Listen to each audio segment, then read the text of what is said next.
हाँ, अंगिरा ऋषि ज्ञान प्राप्ति के लिए खूब तपश्चर्या कर रहे थे, और ये जब उन्होंने तपश्चर्या की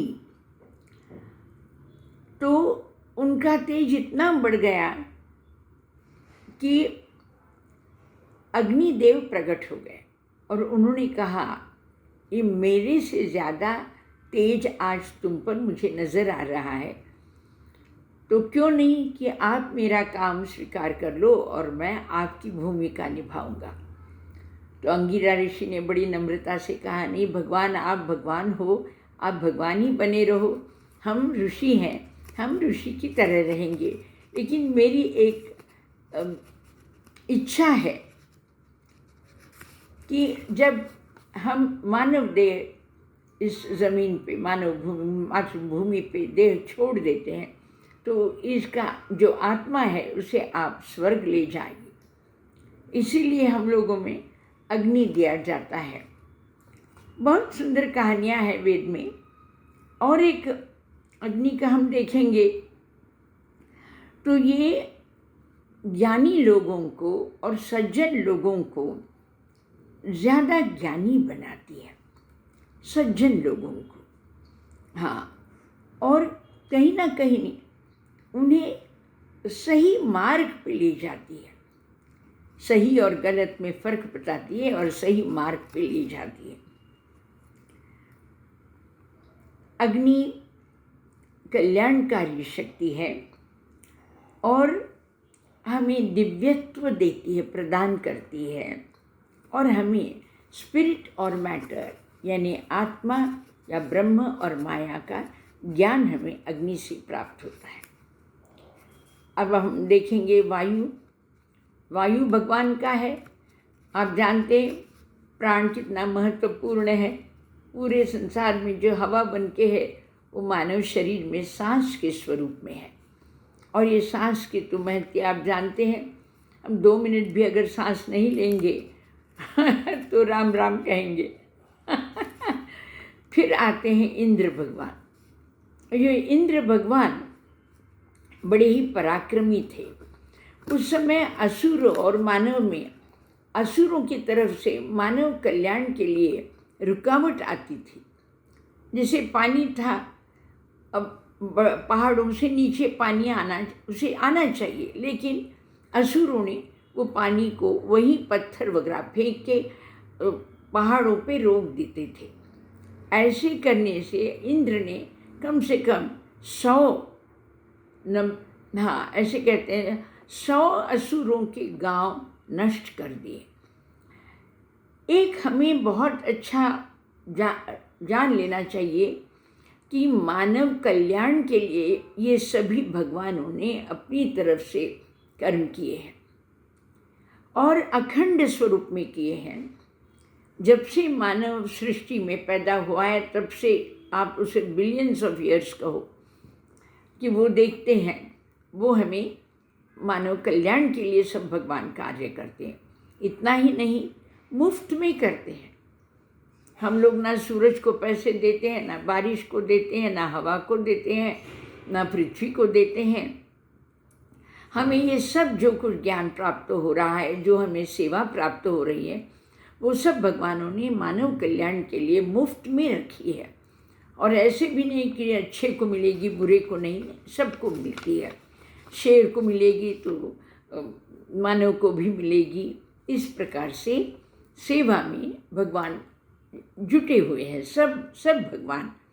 हमें इतना ही करना है कि उन्हें बस अपनी तरफ से, जैसे ऋषि मुनियों ने मंत्र कह के उन्हें प्रसन्न करने की कोशिश की, और अपनी हमारी जो हम कहते हैं कि थैंक यू बोलते हैं, ग्रैटिट्यूड व्यक्त करते हैं, तो वो हमें दिखाना चाहिए। अभी मित्र है, मित्र यानी सूरज। सूरज हमें आँखों की रोशनी के लिए हेल्प करता है। बहुत महत्व की चीज़ है, बहुत महत्व की चीज़ है आँखों के लिए।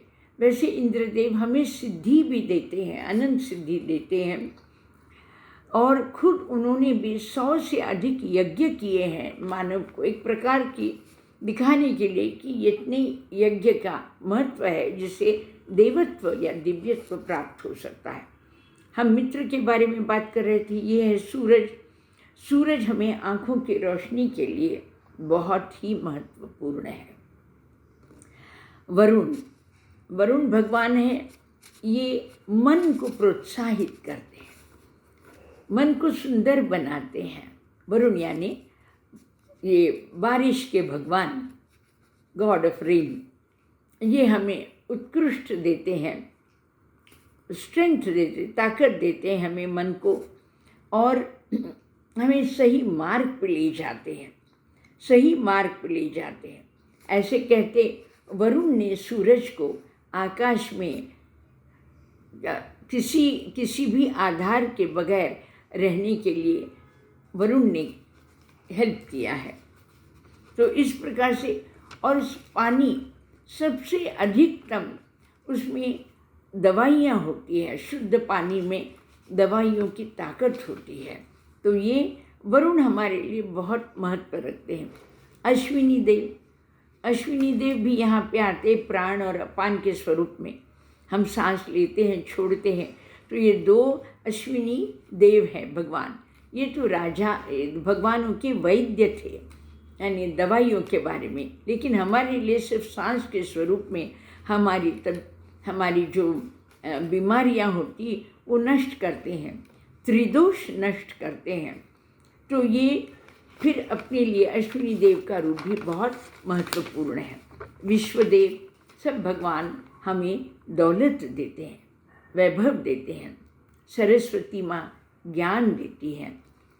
मरुत, इन्हें रुद्र के पुत्र कहते हैं, यानी मरुत यानी जोर से हवा जब चलती है, गॉड्स ऑफ विंड्स कहते हैं उनको। तो ये जैसे एक आर्मी की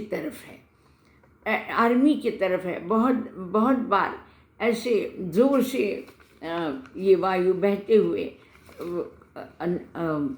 युद्ध के वक्त में शत्रुओं को उन्होंने हराया भी है।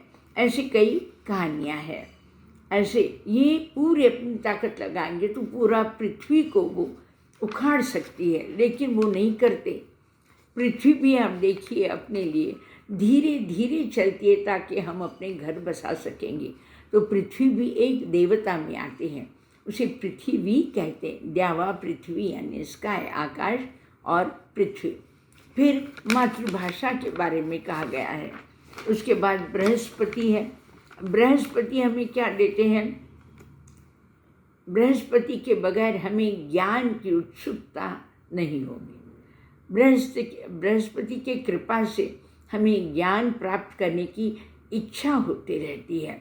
उन्हें भगवान, ज्ञान के भगवान माने जाते हैं, और ये हमें दिव्यत्व, गुरुत्व, ब्रह्मत्व प्राप्त करने के लिए, मोक्ष प्राप्त करने के लिए बृहस्पति हमें हेल्प करती है।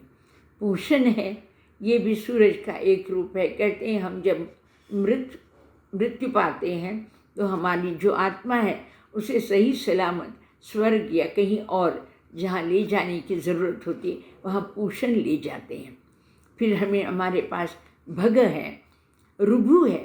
रुभु ये घोड़ों को ट्रेन करते थे सही प्रकार से, हाँ। और ये जिसे हम कहते हैं चैरियट मेकर्स, रथ बनाते थे। भगवानों के रथ इतने सुंदर बनाए थे रुभु ने कि उन्हें दिव्यत्व दिया गया है, देवत्व दिया गया है भगवानों से। फिर भी है त्वष्टा रहते हैं।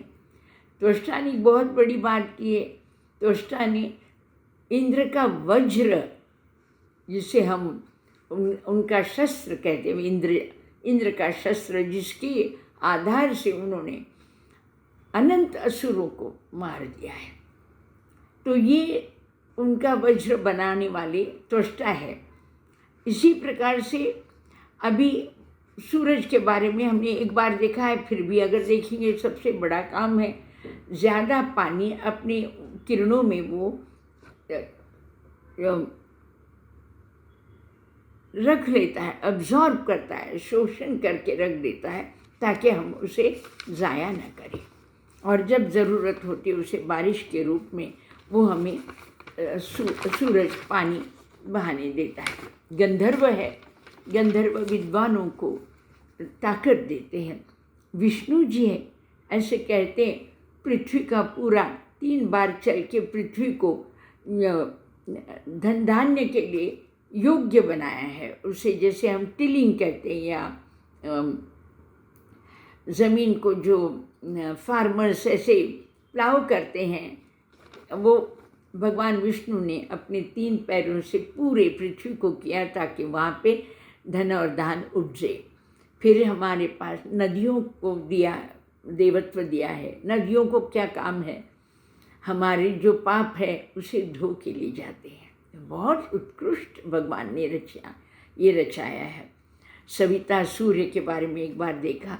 ऐसे अनंत भगवानों के बारे में हम देखते हैं और हमको मालूम होता है कि ये भगवान निष्काम कर्म योग कर रहे हैं हमारे लिए, मानव कल्याण के लिए। इसीलिए भगवत गीता जो सार है वेदों की, वो भी हमें